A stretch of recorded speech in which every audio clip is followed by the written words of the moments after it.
ఆవు పాలలో బెల్లం ముక్క, నల్ల నువ్వులు ఈ మూడు కలిపినటువంటి పదార్థాన్ని మౌనంగా తూర్పు దిక్కుకు తిరిగి కూర్చుని 3 మార్లు చేతిలో ఆచమనం చేస్తే ఎలా తింటామో అలా 3 మార్లు వేసుకుని లోపలికి పుచ్చుకోవాలి. 3 మార్లే. ఎందుచేత అంటే నల్ల నువ్వులు, బెల్లం, ఆవు పాలు కలిసినటువంటి పదార్థాన్ని 3 మాటలు పుచ్చుకుంటే వచ్చే పుట్టినరోజు లోపల ఏదైనా గండకాలం ఉంటే తొలగిపోతుంది అని.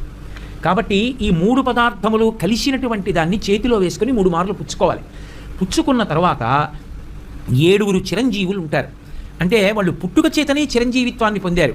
ఇంకా కొంతమంది చిరంజీవిత్వాన్ని సాధించుకున్న వాళ్ళు ఉన్నారు. సాధించుకున్న వాళ్ళు కాదు, పుట్టుకతో చిరంజీవులైన వాళ్ళు. అశ్వత్థామ, బలి, వ్యాసుడు. అశ్వత్థామ, బలివ్యాసో హనుమాంశ్చ విభీషణ. హనుమంతుడు, విభీషణుడు, కృపాచార్యుడు, పరశురాముడు. వీళ్ళ 7 కూడా సప్తైతే చిరజీవిన, పుట్టుకతైతే చిరంజీవులు. ఈ 7 పేర్లు మనసులోనన్నా స్మరించాలి, పైకన్నా చెప్పాలి.